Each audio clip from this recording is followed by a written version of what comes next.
Nick, over to you. Let's hear from That's right, BT. because we're now coming on to the final session of today, and it's a great session because we're bringing together the CEO of BT Enterprise, Rob Shooter, and the new Chief Digital and Innovation Officer at BT, Harmeen Mehta. And those of you who joined us this morning will know we spoke to the Group CEO at BT. So welcome, please, to Rob and Harmeen. There you are, just from across town in London, I think. Hi, great to see you. Hi there. Hey, Nick. Good to see you both. So you've been listening in, I think, to that last session. Hopefully you managed to catch some of Philip's introduction to our session this morning. You're both new to BT, and if I may say so, I had the privilege to come to your new office. Feels like something's changing in BT because both of you have come from challenger brands in very prestigious careers in other operators. Philip either is saying really good things to you or he's got a vision that you buy into. So I wanted to start by asking you, Rob, what attracted you to BT from a company like MTN? I think it was the money. No, wasn't really the money. No, I guess I'm a real believer in the converged operator. I think of BT as like a cube with 6 sides, fixed and mobile infrastructure, consumer and enterprise divisions, services and infrastructure running on the same network. I think scale is all about in-market scale. I think you want to be, a good-sized player in a good-sized market. Multinationals are complex. I mean, you've heard from Srini as well there now, and you get one country right and another country goes wrong. So I like the model of the converged incumbent operator, but I think the big challenge is to unlock the potential that sits in all of those assets and infrastructure. And there's often a lot of, there's hard yards to work there. There's a lot of detailed work. Got to get the people inspired, engaged, and that's the kind of thing I enjoy for whatever reason. I don't know how it was for my sister over here. I think very similar to Rob for me as well, Nick, and we've talked about it before. But I think it's the opportunity of what BT could be, and I think that's what brought me here. And in a way, Rob and I starting in a very similar time frame just allows us to easily question some, whether it's bureaucracy or nonsensical things. And, we've come here as change catalysts. And I think part of that is our support to each other as well, as much as ensuring that that's what we remain in BT as well as those change catalysts. And if we see something that needs to be changed, we just go about and make it easier for the company to do that. And sometimes it's just easier doing it when you're coming from outside. And I can tell you, you get away with a little bit more as well, and that's good. We both of us intend to take full advantage of that. Absolutely, absolutely. And that vision that Philip set out, I mean, it's quite strikingly different. And Philip himself, of course, is not a classical telco CEO, but he said to us earlier today about the purpose of BT to connect for good, talking about being on a mission to make BT the organization that has a razor-sharp focus on the customer, about really making sure that you become this super aggregator, as he called it, in the market. Now, that's a great ambition. There's good purpose behind it. But as we said to Philip, it's a 150-plus-year-old company. I think if we look at positioning in the market and so on, you would agree that there's a lot of change that needs to happen in BT and perhaps how BT is traditionally perceived. And one of the really interesting things that Philip said that struck me, I wanted to come to you on, Rob, is when we asked Philip about how much of the future business is split between that traditional connectivity versus new products and services, he said conceptually it's 50-50. And if I look at your annual report right now, if I was being generous, I would say 25% of investments going into some of those newer types of services. So for you heading up the enterprise business unit, a lot of expectations when it comes to 5G and new services around the enterprise business. How are you swinging and balancing between meeting those connectivity needs to be that first-class connectivity provider with being able to invest in and develop those new services? Yeah, I think the thinking that we've tried to introduce is kind of a mental model for the industry around 3 curves. And you can say the first curve is really the real legacy services. So this would be customers on MPLS networks, on 2G or 3G, copper. And curve 2 is, let's call it for now, next generation services. So yes, of course, there are next generation networks underneath that. full fiber, Ethernet, 5G, SD-WAN rather than MPLS. But there's IP voice, there's telephony, there's unified comms.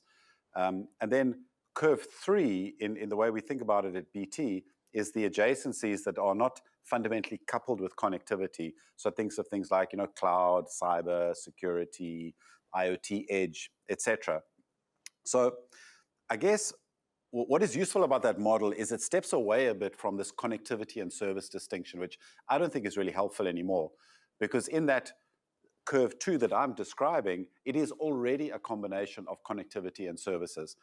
And so ultimately the question is, how are we going to take advantage of the migration from curve 1 to curve 2? Because that is a physical move from one service to another.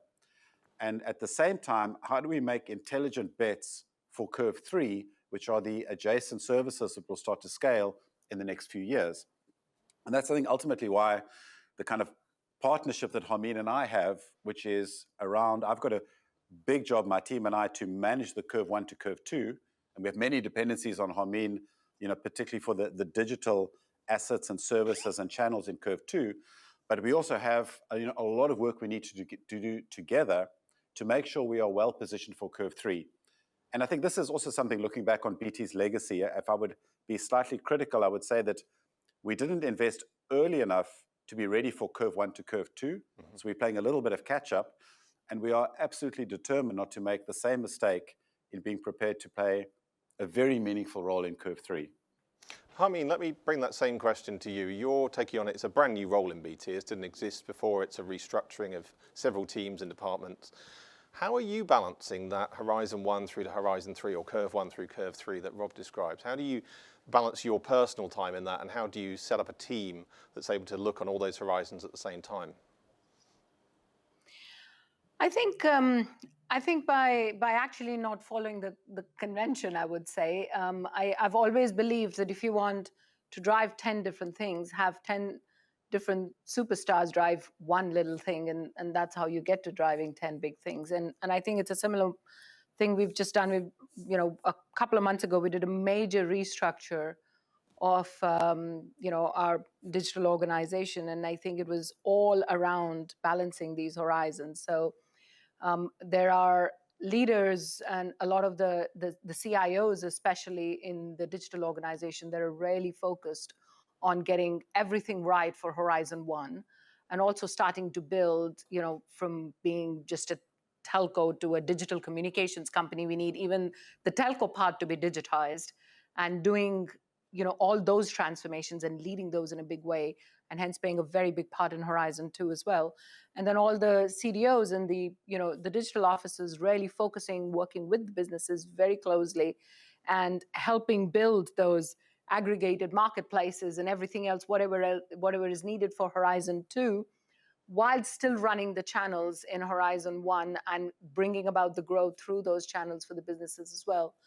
And then a very different small little incubation unit that works, closely with Rob's organization, for example, to really test out different adjacencies in Horizon 3, and what Rob just called as curve 3 as well, and new business models as well as new ways of working and new revenue streams. Some of them will really take off, some of them won't, but that's the way we want to build them. We want small teams focused on really going and trying them fast, taking advantage of the big sales army that Rob has, to take those to market, test them out very quickly, elaborate on them, and keep trying a few little models to see what succeeds. Very often what happens in large organizations, we think of 2 ideas and we put all our energy in making those successful, and then it becomes these ideas can't fail because we only have 2 ideas.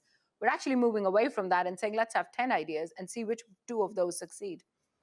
It's a very radical way of thinking. It's a more startup way of thinking, but that's what balances all 3 out. And I think this balance is very important, because Horizon 1 is where your money comes in today. Horizon 2 is where all your money, most of your money, will come in tomorrow. And Horizon 3 is where it'll come day after tomorrow. So you've got to focus right between all 3. And I think the mindset of the people that you bring in to lead those is very different. You need very strong operational leaders for Horizon 1. You need people who are close to the core part of the business, but have a lot of edge and innovative thinking to do Horizon 2, but you need some crazy people to come and do Horizon 3 for you. So we're in the market for all three kinds. Very good. And when it comes to finding the right people and then where you balance your time, I know it's early in the journey right now, but for both of you, just give us a rough idea of where you put your focus. Is it today a lot of getting the Horizon 1 team set up to drive that classical transformation you've talked about? In 12 months, that might be different. Where's that sort of balance today for you and what needs to come next? Rob, maybe you want to take that one first. Yeah, I've always felt the best analogy for this industry is kind of the speed chess you see in these American movies, playing in Central Park, because you get a kind of a few seconds between each move, and that is analogous to the daily, weekly, quarterly commercial game, the ground game of trading and doing good things and winning in the market. But you've also got to think 10, 15 moves ahead, otherwise you'll never win the match. And this ultimately is our challenge, in another analogy, to fly 10 feet above the ground, but also to fly at 30,000 feet. So for now, I try and divide my time actually quite equally between the two, because there is still work to be done in BT to get that focus on the commercial agenda, the competition, winning in the market. We have weekly trading meetings. We're going through churn, sales. It's the iPhone launch right now. Where the pre-sales, where the handsets, how's that going to work? How's the pipeline for Q1, Q2? So getting the company to be more externally oriented, winning in the market with the right propositions, the right customer experience, what's happening with the NPS. So this is a big conversation in BT. Maybe it's for many people listening, that's what they used to for many years, but we have a slight cultural shift we need to make in the company. And I think as that becomes more cultural, it's going to free us up a little bit more for, as Harmeen says, tomorrow and the day after tomorrow. And it's exactly as she said, we of course, you always need the thinkers. Right now, we really need the doers, and then we need the dreamers. And this is the challenge for a company like BT, is to be, a great place to work for thinkers, doers, and dreamers, in different parts of the business, working on different things. Harmeen, how about you? Where does that balance of time sit today, and where does it need to be? See, the funny part about my job is I have to support all the businesses. So if that's where Rob is focused on, I got to be focused on exactly the same thing. So if suddenly cancellations in one type of order goes up, or one type of product, I hear it from him or his team. So I got to focus equally on Horizon 1, make sure that we open the shop every day, we do the best possible to support both trading, service, channels, everything. But at the same time, I think a lot of my time probably goes in Horizon 2, which is building the platforms of today that will really, there are things we are launching end of this year, next year.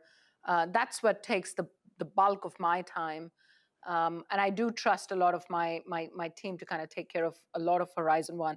But the big transformation that we're doing, heavy lifting on the telco side and on the digital side and on the channels and building the new platforms. So Horizon 2 is getting a disproportionate amount of my time. And then Horizon 3 is, kind of what perks you up on a rainy day. So I make sure that I get the time to focus on that as well. And it's been really, really interesting because Horizon 1 is what keeps you grounded. Horizon 2 is what really gets you thinking, and you're able to see the fruits of your labor, but not too much in the far. And Horizon 3 is where you really have a sandbox that you go and try several things, and you literally have the license to fail. So you can push your thinking, the thinking of tech, the thinking of digital to the edge. So you get to balance both. But I would say, if I'm really, really honest, Horizon 2 gets the bulk of my time. Sure, and I'm sure that's a changing landscape as well. Now, you both come into BT, you're driving this big change in DNA and thinking and culture. How much do you feel so far that you're uncorking a bottle of champagne, there's all this pent-up energy for people to say, yep, thank goodness somebody's here to let us experiment and play and think crazy thoughts, as you put it, Harmeen. And to how much are you having to persuade people to come on this journey with you? Do you want to? Well, I think for me, it's you guys know me well. I'm a very black and white person, so 0 or 1 game. Either you're in the boat or you're not. And I think anybody who's in the boat, it's my job to make sure that I carry them to the shore, and part of that is a lot of investment is going in within our people as well, to bring about the the right enablement for them to do the jobs for tomorrow. And I think we intend to do a lot more of that as well. But I think at the end of the day, I can just lay out the vision, and then people have to make their own choices, what side of the equation they want to land with. And I think people will make those choices. And you have to allow people to make those choices as well. But I have to say, 6 months in, I definitely feel the tide changing. I think I'd love the pace to be much faster, because I come from a far more fast moving environment, and that's where I think I do my best as well. So it's just a little bit of that change of pace that I'm looking to drive more in the next coming months.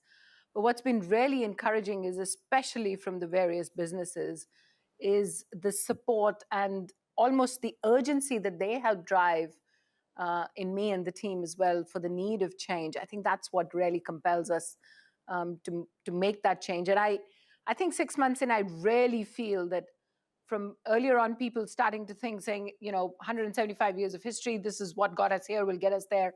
That is definitely not the case today. Everybody knows that we need to change, and that's what they're rallied behind. I don't know, what do you think? Yeah, I think what I would say is, coming in, I guess some areas of disappointment I had was that, a lot of core functionalities were not well developed enough. That's why there's so much heavy lifting. On the other side, I find great people, smart people, committed people, coming in doing, a proper day's work. So I think it's much more around clarity of direction, a new energy, a bit of a can-do attitude, and making sure that we provide people with the tools that they need to do the work that we ask them to do. It's a real paradox in big companies that the people closest to the customer, that see the problem the clearest, have got the least sort of institutional power to change the things that need to change.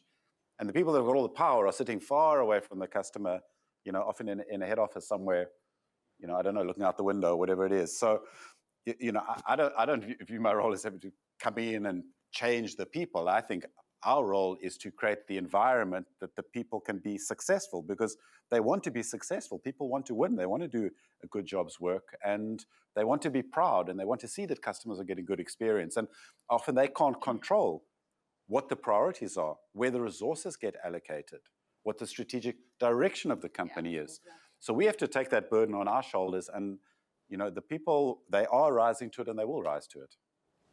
Now, this is a very different BT that I'm hearing about all through today and the sessions we're talking about. It doesn't feel like, as it were, your father's or grandfather's BT. This is a different company with a different approach to things.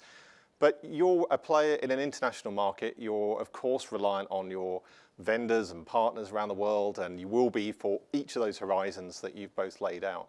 So when it comes to, with the ears of the industry on this session, what you want to see in terms of collaboration, what you need to see from the market as a whole, what are your expectations from industry collaboration and from working with others over the next few years? Rob, let's start with you, please.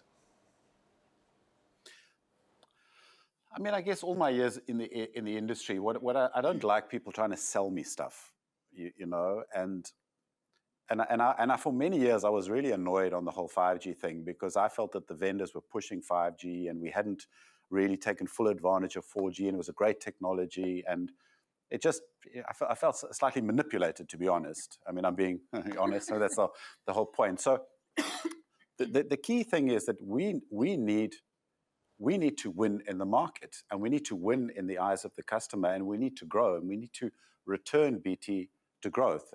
BT needs it, our shareholders need it. It's a good thing for the country. The digitalization of the UK is a very important, social economic thing that we're trying to do. So we are looking for partners that, try and see the world from our eyes. Okay, you want to be successful, you want to win, you want to be innovative, you want to give customers a great experience, and walk into the relationship with that orientation, rather than what can we kind of push down these guys' throats. I think that's that's super important. And I think the second important thing is we do need industry collaboration. You know, in the end, we're a two-sided industry. Sometimes we talk for our sector. I was on a 5G panel yesterday at Connected Britain, and it's about, you know, it's about being proud of what the industry's got to offer, what the industry can do for the country, what the industry can do for digital infrastructure. And so, you know, sometimes we just take sort of little petty potshots at each other, which I don't think is helpful. I think we've got to kind of rise above that and say, as Philip was doing, I think, you know, yesterday, is what is this all about, you know? This is about transforming a big country, playing an important role, connecting people, not leaving anybody behind, digital skills, carbon, the planet, net zero. These are meaningful things for us to invest our time and energy in. And so I think more of a real collaboration is super important. Yeah. Harmeen, collaboration for you. What's important when it comes to the industry collaborating? I think Rob touched on it really, really well. I think for me as well, it's you know, it's some of the work that we're doing, bringing the industry together, making sure we're driving things change in the right way, and also working with the partners that all of us work with and pushing them to drive things in the right way as well. I think there are lots of things, you know, as a big part of what we're doing is our focus on data, AI, data-led insights, and creating all of that. There are different companies we're working with. One thing I've realized, if I'm really honest, is it's not only about what I expect from the industry, it's what I expect out of myself, that how we need to change to work better with the new age partners and the new age tech companies and the startups, which are really, you know, creating niche propositions in niche areas and doing it in such a disruptive way. And for us to be, you know, almost seen as the stop shop for these startups to come and collaborate with, I think we've got to do a lot. So I expect a lot more out of myself and my shop to allow for that to happen. And part of the incubation unit, one of the things we've decided to focus on is a startup growth area, which is really collaborating with some of these startups and us, these very small team, but they're charged nothing to do with BT. They're charged with making those startups grow that come and work with BT. And I think it's a very different way of thinking things. We're going to go and try and see how that works. But we're getting much better response in the market. We're happy to take sweat equity in some of these as well, saying we're as invested in their growth. And if they don't grow, you know, the penalty is on us, and do a lot of those things as well. And I think I have great expectations out of ourselves on that. And then from the market point of view, as we build these marketplaces in enterprise and in consumer, et cetera, it's a great way of us also working with so many different parallel industries, but finding a way of being the aggregator that brings all those goodies into every single home and every single office. I tell you, it's an opportunity of a lifetime. Yeah. If we get it right, I can't even imagine what the upside would be, and we can't get it wrong because it is just too crucial for our customers and for ourselves. Well, that's so we've got to get it right. Refreshing vision from you both, refreshing honesty as well. So thank you for that, and a refreshing view on BT. And it's going to be really exciting to come on this journey with you and see how it transforms over the next few years. So for today, we're out of time. But Harmeen Mehta, Rob Shuter, thanks so much for joining us on Digital Transformation World Series. Pleasure. Thank you. Bye.